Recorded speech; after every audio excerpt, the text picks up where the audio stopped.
Hello everybody, Mark, aka the Nerdy Punk, back again this evening for a new video. Before we get started with tonight's video, cheers everybody. It is hot, like really hot out right now. It's currently, I think, 90 degrees outside where I live, and it looks like it's going to be that way for the next few days. So you might be able to hear the air conditioner running, but it's an absolute necessity right now. So tonight what I figured I'd do is update you guys on some of the records that I've been buying over the past few months. I haven't done a dedicated vinyl update in probably, it's probably been close to 5 months or so. It's been forever, but I have been buying so much vinyl over the quarantine, over the past 3 months, and so much so that it's not really that great for my budget, but online purchases have been a weak spot for me since we entered this coronavirus quarantine. So one of them has been records, and I bought so many records there's no way I could possibly show them all in one video. So what I figured I would do tonight is update you on just the ones that I think fall into the classic rock realm. Now, classic rock has a very wide definition for me. Everything from like metal to, you know, kind of like easy listening stuff, you know, like, I don't know if easy listening is the right word, but stuff like I've got a Bob Dylan record in here. So stuff that kind of verges into the pop and folk realm as well as kind of like classic rock to me. So I'm going to show those off tonight, and then we'll see about updating the rest of them. I did show you some of them when I did my Third Man Records unboxing, so those are some of the things that I picked up recently, but got a big stack here. So let's just get started, so that way we don't take forever. This is Belladonna by Stevie Nicks, and this is from Vinyl Me Please. I re-signed up for my Vinyl Me Please subscription. I had previously canceled my Vinyl Me Please subscription, I think like last summer, I think was when I canceled it. And there had been a few records that they had released that were interesting to me that I didn't get to pick up, like the Queens of the Stone Age record that they released looked really good, but I didn't get to pick it up. But for the most part, I really wasn't missing it. And then a couple months ago, they announced that they were going to do the Stooges' first record on a re-release. And they also announced their next 2 releases, which the second one was this, and then the next one coming out is the White Stripes' Day Style re-release for the 20th anniversary. So I'm super excited for that White Stripes one. This one I just got because it's like a throw-in. I'm not a big Stevie Nicks fan, never have been, never been a Fleetwood Mac fan, really. I mean, I can appreciate their art and their abilities, but, you know, it just never really appealed to me for whatever reason. But I've heard this is a great album. Maybe I'll check it out and see. I'm sure there's a couple songs on here that I know, especially if you played them for me. Like if I may not know them by title, but if they were played for me, I'd probably like, oh yeah, I know that song. I'm gonna go ahead and show you the record because it's a cool colored vinyl. It comes with this little thing on the spine, and it comes with every Essentials release comes with a cocktail recipe to go with it. So this has Stevie Nicks plus Kind of Woman. So yeah, I'm not big on making like cocktails at home, but if you are, that's cool. I'm a real simple beer guy. Let's see if I can get this out. One thing that I do want to show you, if you can see it on the camera, there's this really cool, you can't see that at all, but the inside is not plain. It's got like a little starry pattern to it inside, which is really cool. It comes with a custom inner sleeve with all of the lyrics. Also comes with an art print photograph of Stevie Nicks. And the record is really, you can kind of see it. It's a really dark blue, smoky vinyl.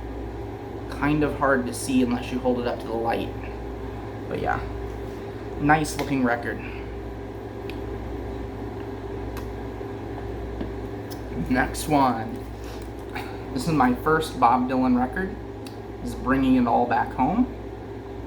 This is also his first electric record. So to my knowledge, if you play, or maybe it isn't, I'm pretty positive this is his first electric, but I thought this was the album that one side was electric and one side was acoustic. I could be completely wrong there. But there's all kinds of amazing songs on this album. Subterranean Homesick Blues, Maggie's Farm, Love Minus Zero, Mr. Tambourine Man, of course, is a great one. All kinds of amazing songs on this record. This is just a standard. I don't know when this came out. I'm sure this is a repress. The only date on here I see is 65, but that's when the original came out, so I don't know. But got it for a decent deal, and it's a really great record. Next one. I picked up Destroyer by Kiss, my first Kiss record in my collection. I've always liked Kiss. They've never been my favorites of like the go-to classic rock bands for me. Like the go-to, when I think of classic rock, I think of like bands like ACDC immediately, and bands like Kiss, and I'm trying to think of others, but like Led Zeppelin is one I think of immediately. But out of those bands, Kiss has never really been one that I've been automatically drawn to. I don't know if it's because their stuff sounds a little bit too poppy for my taste, or I don't really know why. I mean, obviously they're a great band. They put on a hell of a show. They're all about putting on a show for people, which I think is really cool. And obviously they're extremely iconic, and this is an iconic record. And this is a great record. I love it. Just because Kiss may not be my favorite band doesn't mean I don't love them, because I do. The best songs on here, of course, most of you are probably familiar with most of this record, but Detroit Rock City is on here, King of the Nighttime World, Shout It Out Loud, Beth, all kinds of great songs on this album. This is a reissue, and I can't remember when this came out. It looks like 2014 was when this came out, but it recreated the inner sleeves, and it's on 180 gram vinyl with just a black vinyl, but it's got a reprint of the Casablanca record labels. Which, one thing I do know about Kiss and their records is that there's a lot of label variants. So like there's all kinds of different Casablanca record labels, and that's something that I always try to watch out for when I'm looking at Kiss records out in the wild. Alright, next one. Purple Rain by Prince and the Revolution. Absolutely iconic record. I'm not, again, a huge Prince fan, but I do like his stuff, and this is an amazing album that everybody should own. I mean, nothing real much else to say. It is kind of hard to read everything on the back here because it's got that silvery, flowery pattern, but obviously Purple Rain is an iconic song. Let's Go Crazy is a great song. When Doves Cry. One of the songs that really kind of introduced me to Prince was Darling Nikki. And there is kind of a funny story for those who don't know about this album. This album is the reason why parental advisory stickers exist. So, Tipper Gore was the second lady of the United States. She's the vice president's wife, Al Gore, in the 1990s. And Tipper Gore had bought her daughter, who was I think like a 12, 13-year-old at the time. She bought her daughter a copy of this record. And if you don't know, Darling Nikki has some kind of, sort of explicit lyrics about sex and stuff like that. And Tipper Gore didn't realize that, and when she had heard her daughter listening to this song, she got like really offended and went on this giant campaign to censor music and put warning labels on records. So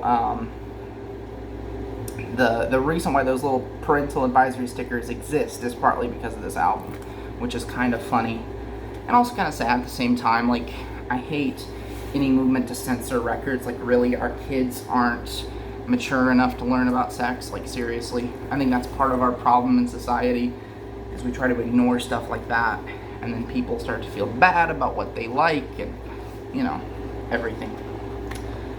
Comes with this poster here. This is also a recent reissue. There's no way I'm going to be able to show all this, but yeah, that's the poster. It recreated all of the stuff that came in the record originally, so the custom inner sleeves, and it's on 180 gram vinyl as well.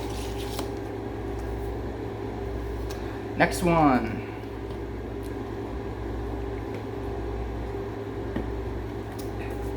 Shout at the Devil by Motley Crue. My first Motley Crue record. There's a lot of bands that I'm starting to cross off my list. Like, yay, I finally have a copy of one of their records. I bought this after rewatching the Motley Crue movie on Netflix, which is a great movie. Definitely recommend checking that one out. Lots of craziness that this band got into. But this is another reissue on 180 gram. Great record, obviously. I don't need to do a whole lot of talking about Motley Crue. They're classic. Kinda, sort of in the metal direction, but still really poppy. Great songs on here. Looks That Kill,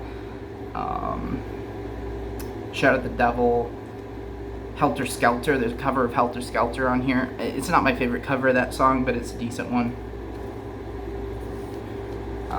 So yeah, Motley Crue, Shout at the Devil. Again, decent. Well, not a decent record, a really good record. This one is one of my favorites in this haul here. This is Bastards by Motorhead. This is my favorite Motorhead record.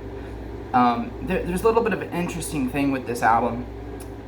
On Spotify, it says that this record came out in 2007. But from my other research, from what I could tell, this record came out in like the 90s. So I don't quite understand why the dates are differently labeled. Either way, this is my favorite Motorhead record. There's not a bad song on here. Amazing track list. On Your Feet or On Your Knees starts it out. Burner is an amazing song. Death or Glory. Born to Raise Hell is probably my favorite Motorhead song. Kind of a unique song called Don't Let Daddy Kiss Me. It's about child molestation, which is not exactly the first thing I would like to write a song about or listen to a song about, but it's a very heartfelt, like, really intense moment on this record, which is really, I love. Bad Woman is another great song that I really enjoy. Of course, Motorhead is a legendary metal band, and they're kind of credited with starting speed metal and kind of a harder edge metal sound. But they're also really inspired by punk. And one of the things about Lemmy always said that they weren't a metal band, they played rock. And if anything, they were closest to punk rock. And of course, that's my background, that's what I love to listen to. I like metal too, but punk is definitely my top favorite genre. So this is Motorhead being, I can definitely hear they're a lot like punk rock. So yeah, I think this is just black vinyl. Yeah, comes with custom labels there. but great record. One of my favorites of all time.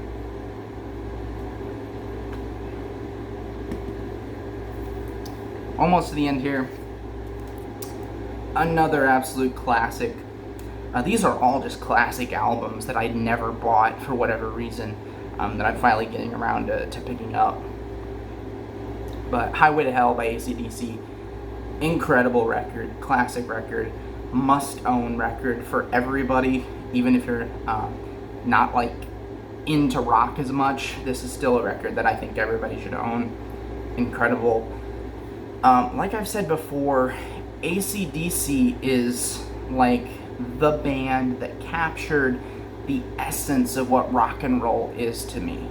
Like when I think rock and roll, I instantly think ACDC. Like they capture the energy, the attitude, everything about rock and roll. There's no band to me that captures rock and roll as well as ACDC. Incredible. And of course, Angus Young, probably my favorite guitarist of all time. Absolutely love listening to him and watching him perform. Even in this day and age, when he's in his 60s, he's still killing it. Of course, Bon Scott, the original lead singer, who is my favorite. They're both amazing, Bon Scott and Brian Johnson. But Bon Scott, just legendary vocals. You can't go wrong with Bon Scott. There's the back. Another reissue. This one, it says 2003. It seems kind of old for a reissue, but, you know. 180 gram vinyl. You got, of course, Highway to Hell, Girls Got Rhythm, Walk All Over You. Again, there's not a bad song on this album. Shot Down in Flames is amazing. Night Prowler at the end of this record is one of my favorites as well. So, incredible album, of course. I probably don't need to tell very many of you guys that. And continuing with ACDC, I also picked up their next album, Back in Black. Another amazing record. My favorite ACDC record. It's probably the favorite of most people. Absolutely incredible album. And it's a great tribute to Bon Scott, who had just passed away after the release of Highway to Hell. Of course, not a bad song on the track list. The standouts for me, Back in Black, Hell's Bells, Rock and Roll Ain't Noise Pollution, which is my favorite AC/DC song, period. Shoot to Thrill is great, You Shook Me All Night Long. I mean, amazing songs. One thing that I will notice, and I don't have the record in here, I'm actually playing it, or I was playing it. One thing I will point out, does anybody know why the track listing of Back in Black is messed up? So, the track listing on the back here says it starts with Back in Black, and then it goes to Hell's Bells. Now, when you put on the actual record, the side that says side 1 starts with Hell's Bells, and then side 2 starts with Back in Black. It doesn't make any sense to me. And all of the track listing is kind of jumbled up on the actual record itself. Like, it goes from Hell's Bells to Shoot to Thrill, and then I think it jumps to What Do You Do for the Money, Honey? And skips Giving the Dog a Bone until later. I don't understand what the deal is with the track list on this album. Maybe it's just this reissue, but I've noticed that with other copies as well. So if anybody knows that, leave it down in the comments as to what's going on with the track list of that one. Alright, one more record to talk about here.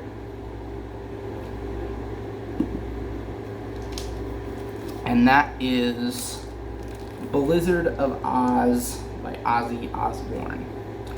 Another classic. All of these records, like I said, are classics. If you can tell, this is the 30th anniversary edition. Reissue from 2011. Incredible album. Of course, Crazy Train is on here. Goodbye to Romance. Mr. Crowley, which may be my favorite song of Ozzy's solo catalog. Incredible stuff. Of course, Randy Rhoads on guitar. Incredible, like, absolutely amazing stuff. Let me show you real quick. This is the inner sleeve, which of course has that amazing logo on it. Got the lyrics on the back. and then black vinyl 180 gram with the Jet Records labels. Alright, so those are pretty much all the records that I've been picking up that kind of fit into the classic rock genre or world, however you want to say it. But I've been picking up a lot of other stuff too. I might make another video pretty soon showing that stuff off to you guys as well. Hope y'all are doing great. Hope you're staying sane and safe as we continue on through this crazy year called 2020. The craziest year of all of our lifetimes, I'm sure. It's been insane, the stuff that's gone down this year, but the good news is we're over halfway through. So think on the positive side. With that being said, hope you all have an amazing night, and I will see you later. Bye.